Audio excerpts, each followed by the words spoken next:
মৃত্যুর যন্ত্রণা শুরু হয়ে গেলে আগে পা থেকে শুরু হয়ে আস্তে আস্তে গলার দিকে আসে।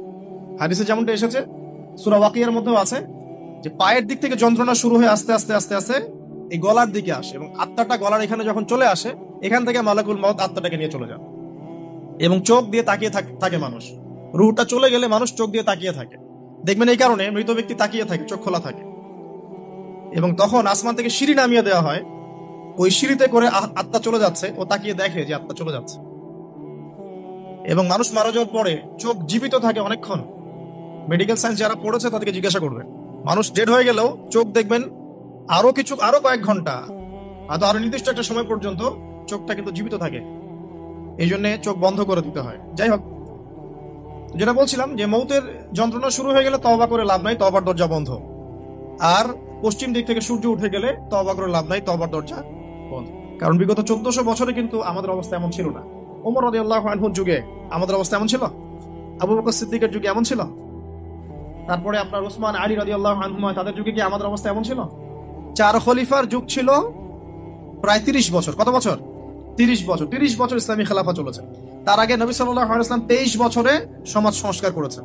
ওই 23 বছর যদি ধরি, পরের 30 বছর এখানে কিন্তু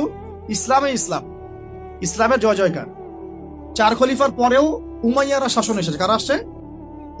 উমাইয়ারা শাসন করেছে প্রায় 80 থেকে 90 বছর বা 92 বছর।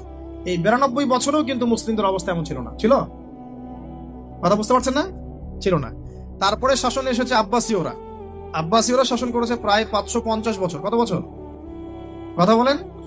প্রায় 550 বছর। এই 550 বছরেও মুসলিমদের অবস্থা এমন ছিল না যেমনটা এখন আজকে আছে।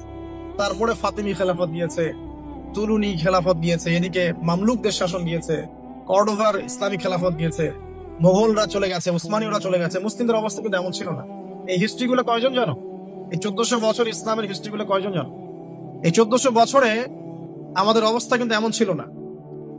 এখন বর্তমান সিচুয়েশন আর এই 1400 বছরের সিচুয়েশনকে আমরা মিলাতে পারছি না। পারছি না। করণীয় কি আপনার? কেন হলো এই অবস্থা? মানে কি করতে হতো বা কি করা উচিত? কেন হলো এই অবস্থা? মোটা দাগে কয়েকটা কথা হচ্ছে, আমরা বেশিরভাগই ইল্লা মাশা আল্লাহ, আমরা বেশিরভাগই কোরআন এবং সুন্নাহ থেকে দূরে সরে আসছি। 1 নাম্বার। 2 নাম্বার, আমরা বেশিরভাগই আমলের দিকে জোর যতটা না দিয়েছি, ইলম অর্জন, জ্ঞান অর্জনের দিকে অত বেশি জোর দেইনি। কথা বুঝতে পারছেন না মনে হয়? আমরা আমলের দিকে জোর দিচ্ছি না এমন না, আমল করতে চাই আমরা খুব, কিন্তু কোরআন সুন্নাহর গভীর জ্ঞান অর্জন করা এবং সমসাময়িক বিশ্বের জ্ঞানগুলো অর্জন করার দিকে আমরা কিন্তু খুব একটা ফোকাস করছি না। অনেকে তো এখন পর্যন্ত এই যুগে এসেও জেনারেল শিক্ষাকে স্বীকৃতি দিচ্ছেন না। এই শিক্ষাটার দরকার আছে, কোরআন সুন্নাহর সাথে এই শিক্ষাটা অর্জন করলে বিশ্বকে এগিয়ে নেওয়া যাবে, আমরা তো স্বীকৃতি দিচ্ছি না। ইংরেজি শিখলে এখনো অনেকের চুলকানি হচ্ছে, না দরকার নাই। ম্যাথামেটিক্সের দরকার নাই, সায়েন্সের দরকার নাই, আইসিটির দরকার নাই, হ্যাঁ, আন্তর্জাতিক বিশ্ব সম্পর্কে জানার দরকার নাই। এগুলো কিন্তু আমরা এখনো ঢুকাচ্ছি না। ঢুকালেও খুব লো স্কেলে, যেটাতে খুব একটা কাজ হচ্ছে না। দেখেন, আমরা আমলের দিকে খুব ফোকাস করেছি ঠিকই, কিন্তু পরিপূর্ণ জ্ঞান অর্জনের কনস্ট্রাকটিভ সিলেবাসের দিকে আমরা কিন্তু সবাই ফোকাস করি নাই। বিগত 100 বছর আমরা পিছিয়ে আসছি এখানে। আবার যারা জেনারেল লাইনে পড়েছি আমরা বেশিরভাগ, তারা মাশাআল্লাহ 20-25 বছর পড়েছি, এখানে আবার আমরা ইসলামটা পাই নাই। এখানে ইসলাম থেকে আমরা আবার সরে আসছি। আমরা অনেক কিছু শিখেছি, ডক্টর হয়েছি, ইঞ্জিনিয়ার হয়েছি, পলিটিশিয়ান হয়েছি, ইকোনমিস্ট হয়েছি, কিন্তু ইসলামিক বেসিক জিনিস জানি না। অজুর ফরজ জানি না, নামাজের ফরজ, ওয়াজিব, সুন্নাত, মুস্তাহাব জানি না। আছে না?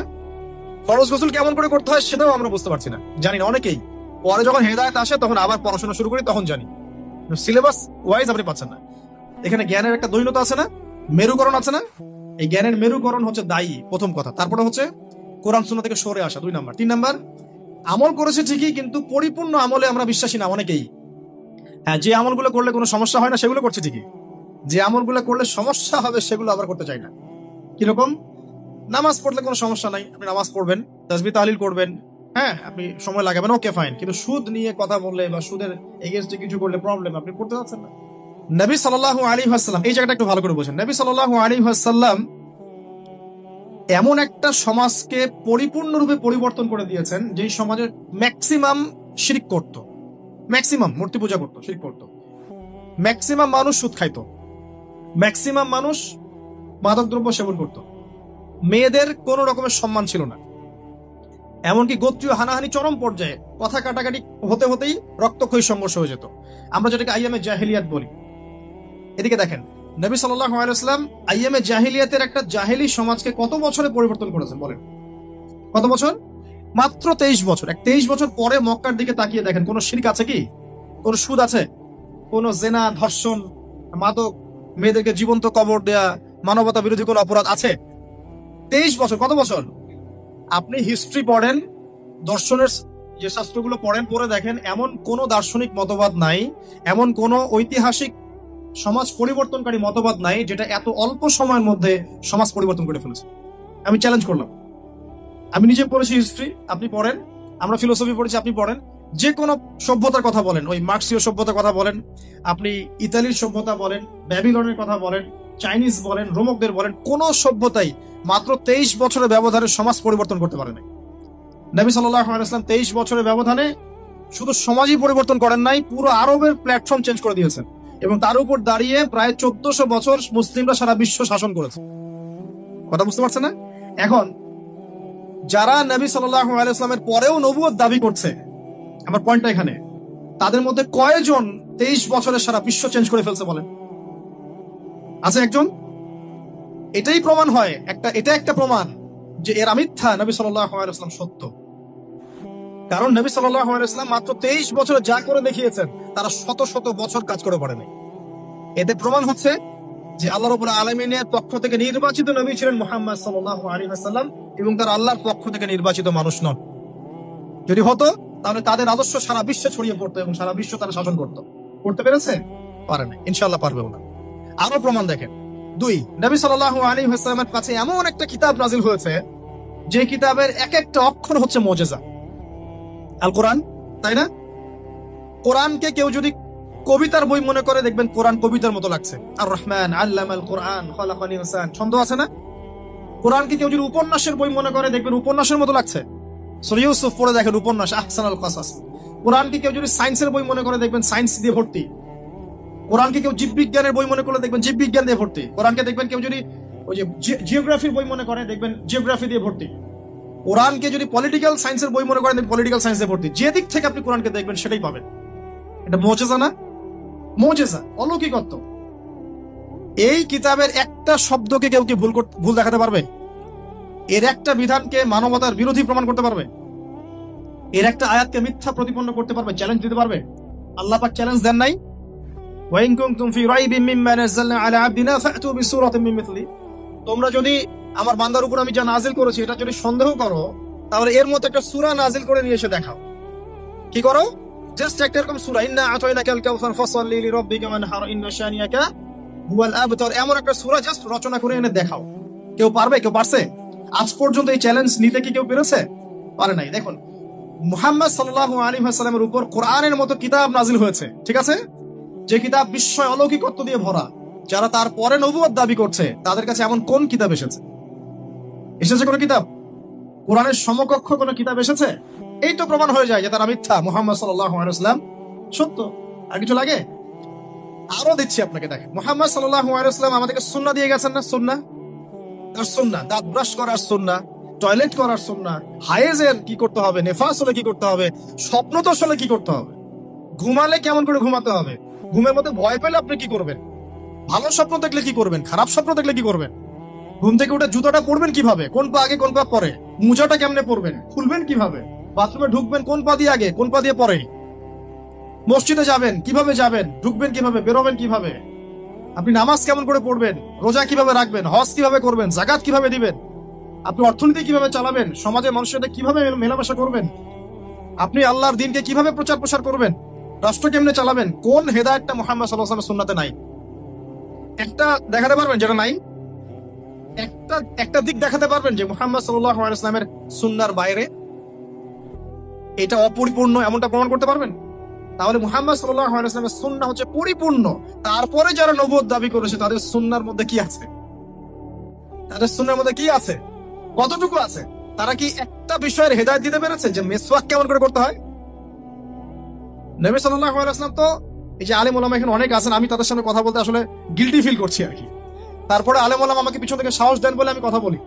আর আমি ফিল করি যে আমি আসলে কিছু বলি না, আল্লাহ পাক বলার, আল্লাহ পাক বলার তৌফিক দেন বলেই বলতে পারি, আমার নিজের কোনো ক্ষমতা জ্ঞান নাই।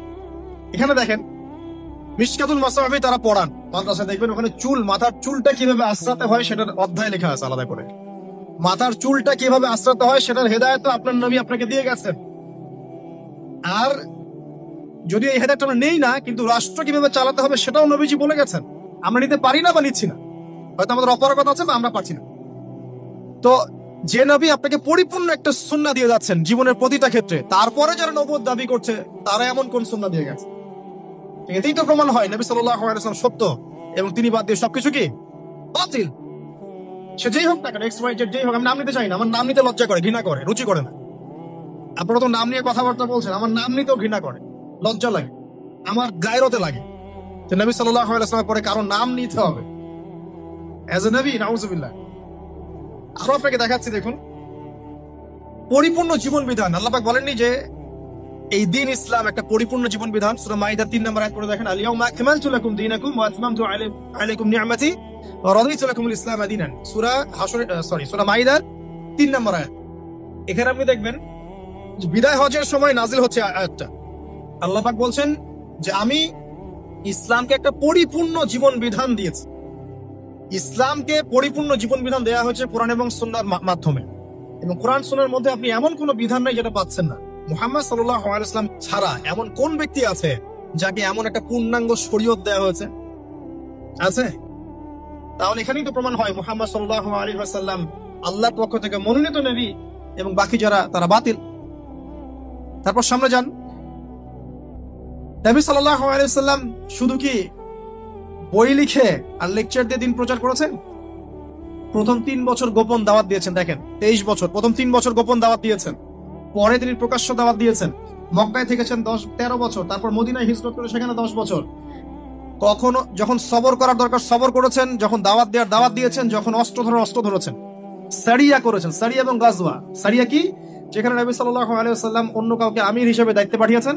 আর গাজওয়া হচ্ছে বদর উহুদের মতো, খন্দকের মতো, খায়বারের মতো, যেখানে নবী সাল্লাল্লাহু আলাইহি ওয়াসাল্লাম নিজে উপস্থিত থেকেছেন এজ এ সেনাপতি। একজন নবী, তিনি অস্ত্র হাতে তরবারি নিয়ে যুদ্ধের মাঠে যুদ্ধের নেতৃত্ব দিচ্ছেন।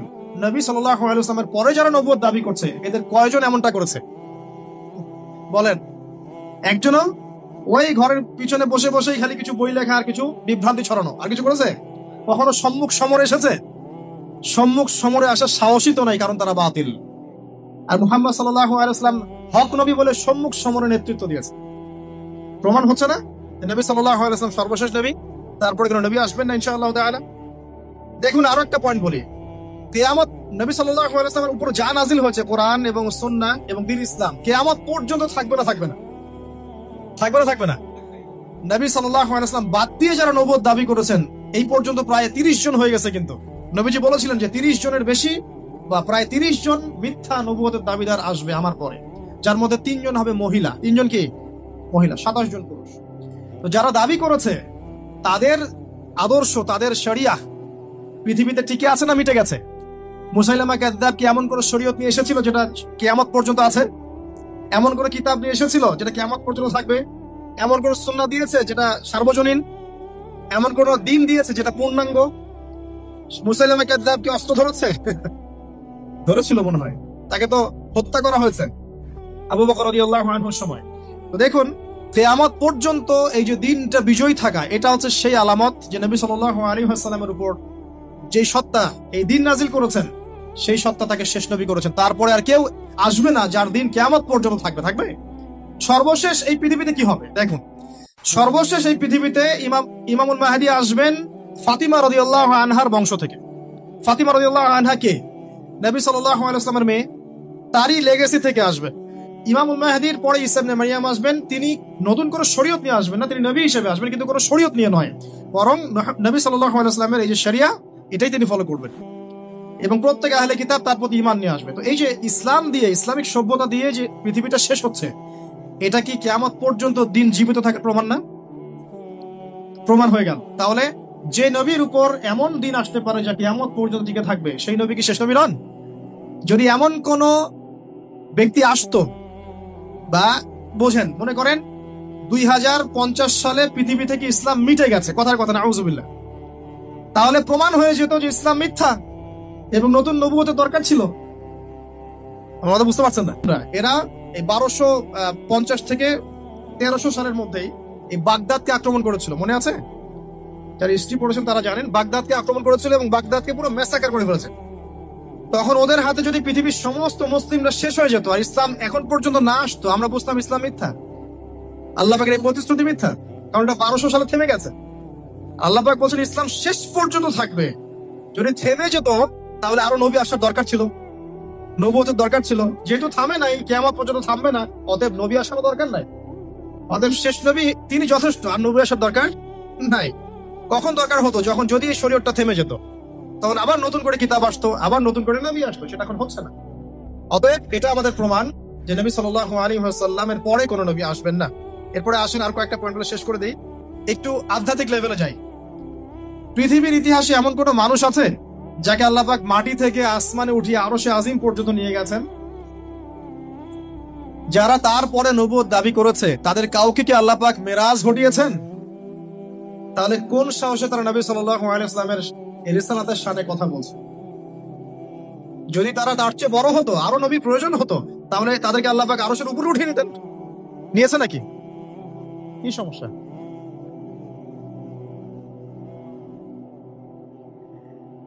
মেরাজের কথা বলছিলাম যে নবী সাল্লাল্লাহু আলাইহি ওয়াসাল্লাম ছাড়া কি অন্য কাউকে মেরাজ করা হয়েছে? অন্য নবীদের কথা আমরা বাদ দিচ্ছি, নবী সাল্লাল্লাহু আলাইহি ওয়াসাল্লামের পরে যারা নবুয়ত দাবি করছে তাদের কাউকে কি মেরাজ ঘটানো হয়েছে? হয় নাই। অতএব নিঃসন্দেহে নবী সাল্লাল্লাহু আলাইহি ওয়াসাল্লামের কথা সত্য, বাকিদের কথা কি মিথ্যা। ওয়াহি জিবরাইল আলাইহিস সালাম আল্লাহর পক্ষ থেকে এসেছেন, নবীজিকে জড়িয়ে ধরেছেন, ধরে বলেছেন পড়ুন। নবীজি বলছেন মা আনা বিকারি, আমি তো পড়তে জানি না। আবার বলছেন ইকরা, পড়ুন। নবীজি বলছেন মা আনা বিকারি, আমি তো পড়তে জানি না। ইকরা বিসমি রাব্বিকাল্লাযী খালাক, কোরআন নাযিল হলো। ওয়াহিটা কি? আল্লাহর পক্ষ থেকে প্রত্যাদেশ। কে নিয়ে আসবেন? জিবরাইল আলাইহিস সালাম। নবী সাল্লাল্লাহু আলাইহি ওয়াসাল্লামের ইন্তেকালের পরে কি আর কখনো জিবরাইল আলাইহিস সালাম কারো কাছে এসেছে? কেউ কি বলতে পারবে আমার কাছে জিবরাইল এসেছে? যার কাছে জিবরাইল আসবে সে তো নবী হয়ে যাবে। আমার কথা বুঝতে পারছেন না? যার কাছে জিবরাইল আলাইহিস সালাম নবুয়ত নিয়ে আসবে, ওহী নিয়ে আসবে, সে তো নবী হয়ে যাবে। যারা তারপরে নবুয়ত দাবি করেছে তাদের কারো কাছে কি জিবরাইল আলাইহিস সালাম ওহী নিয়ে এসেছেন? আসেন নাই। তাহলে প্রমাণ হয়ে গেল তারা নবী নন। ওহী ছাড়া তো নবী হওয়ার কথা না। নবী কখন হবে একজন? যখন তার কাছে আল্লাহর পক্ষ থেকে কি আসবে? ওহী আসবে। ইলহাম তো অন্য জিনিস। ইলহাম তো মুসা আলাইহিস সালামের মায়ের কাছেও এসেছে। কি মুসা আলাইহিস সালামের মা কি নবী? কথা বুঝতে পারছেন না মনে হয়। মুসা আলাইহিস সালামকে ভাসিয়ে দেওয়ার জন্য আল্লাহ পাক আদেশ করছেন যে ফেরাউনের দলবল এই বাচ্চা কাচ্চা দেখলে কেটে ফেলবে একদম। তুমি মুসাকে একটা সিন্ধুকে ভর্তি করে নীল নদে লোহিত সাগরে ছেড়ে দাও। তো এই যে কথাটা আল্লাহ পাক মুসা আলাইহিস সালামের মায়ের মনের মধ্যে ইলহাম করেছিলেন, কোরআন পড়ে দেখেন। তো এটা কি জিনিস? এটা হচ্ছে একটা চেতনা যেটা আল্লাহ পাকের পক্ষ থেকে আপনার মনের মধ্যে চলে আসবে। হয় না যে আপনি ইস্তেখারা করছেন, একটা কাজ করতে যাবেন, দ্বিধাদ্বন্দ্বে ভুগছেন, করবেন কি করবেন না। সলিউশন কি? আপনি ইস্তেখারা নামাজ পড়লেন, ইস্তেখারা দোয়া করলেন, দেখবেন স্বপ্নের মাধ্যমে হোক বা বাস্তবে হোক আল্লাহ পাক আপনার মনটা কিন্তু একটা দিকে ঘুরিয়ে দিবেন ইনশাআল্লাহ। ইস্তেখারা ইলহাম। ইলহামের বিষয় আর ওহী কি এক জিনিস হলো? ওহী কি জিবরাইল আলাইহিস সালাম নিজে আল্লাহর নিদর্শন আয়াত নিয়ে এসে আপনার কলবের মধ্যে ওহী করছেন? এমনটা কি নবীজির পরে কাউকে করা হয়েছে? ওহী না আসলে কেউ নবী হবে না, হবে? অতএব ওহী যেহেতু আসে নাই, নিঃসন্দেহে তারা নবী নন। প্রমাণ হয়ে গেল। আত্মপ্রমাণ দরকারই নাই, আত্মপ্রমাণ দরকারই না আসলে। আর ওহী কেমন হয়? নবীজি বলছেন, শোনেন কোরআনের ওয়েট, কোরআনের ভার কেমন। নবী সাল্লাল্লাহু আলাইহি ওয়াসাল্লাম শীতের, প্রচন্ড শীতের সময় তার কাছে ওহী আসছে। সাহাবীরা বলছেন প্রচন্ড ঠান্ডার মধ্যে আমরা দেখছি নবী সাল্লাল্লাহু আলাইহি ওয়াসাল্লামের কপালে দরদর করে ঘাম পড়তেছে। তো ওহী, কোরআনের ওয়েট। একবার সাহাবী সম্ভবত যায়েদ ইবনে হারিস রাদিয়াল্লাহু আনহু, তার উরুটার উপরে নবী সাল্লাল্লাহু আলাইহি ওয়াসাল্লামের পাটা ছিল, পা মোবারক ছিল। এমন অবস্থায় ওহী চলে আসছে একটা। আর যায়েদ ইবনে হারিস রাদিয়াল্লাহু আনহু বলছেন যে আমার মনে হলো তখন যে আমার পাটা মনে হয় একদম গুঁড়া হয়ে যাবে ভারে, ওজনে ভারে, মনে আমার হাড্ডিগুলো গুঁড়া হয়ে যাবে এমন মনে হচ্ছে। কখনো ঘন্টার মতো শব্দ হতো, সহিহ বুখারী পড়ে দেখেন, কখনো ঘন্টার মতো শব্দে ওহী আসছে, কখনো মানুষের রূপে জিবরাইল আলাইহিস সালাম আসছে। যারা নবীর পরে নবুয়ত দাবি করছে তাদের কারো কাছে কি এমন হয়েছে? তাহলে তো প্রমাণ হয়ে গেল ওহী আসে নাই। ওহী নাই, নবুয়ত নাই। ওহী আসলে নবুয়ত হবে। ইলহাম তো নবুয়তের নিদর্শন নয়, ইলহাম তো আপনার কলবেও হতে পারে। অনেক আল্লাহওয়ালা মানুষ আছেন না যারা দূরদর্শিতা অনেক বেশি। এই যে মুসা আলাইহিস সালাম বলছেন নৌকা কেন ফুটা করলেন? এই বাচ্চা কেন হত্যা করলেন, এই যে দেয়াল কেন নির্মাণ করলেন? মুসা আলাইহিস সালাম নবী হয়েও বুঝতে পারছেন না কাজগুলো খিদর আলাইহিস সালাম কেন করলেন। আর খিদর আলাইহিস সালাম বলছেন নৌকা ফুটা না করলে এটা হাইজ্যাক হয়ে যেত। সূরা কাহাফ পড়েন নাই? আর এই দেয়াল নির্মাণ করেছে এই কারণে যে এর নিচে এতিম বাচ্চাদের সম্পদ আছে। মুসা, তোমাকে এই জ্ঞানটা আল্লাহ পাক দেন নাই, আমাকে দিয়েছেন। সুবহানাল্লাহ। তো এই যে আপনার কাছেও তো আল্লাহর পক্ষ থেকে মনের মধ্যে কিছু চেতনা আসতে পারে, ভালো মন্দ বোঝার কিছু ক্ষমতা, নূর এবং বাসির আসতে পারে। এগুলো তো ওহী নয়, এগুলো কি ওহী? ওহী কি আল্লাহর পক্ষ থেকে প্রত্যাদেশ, ওহী আসে নাই, অতএব নবুয়ত নাই। সিম্পল।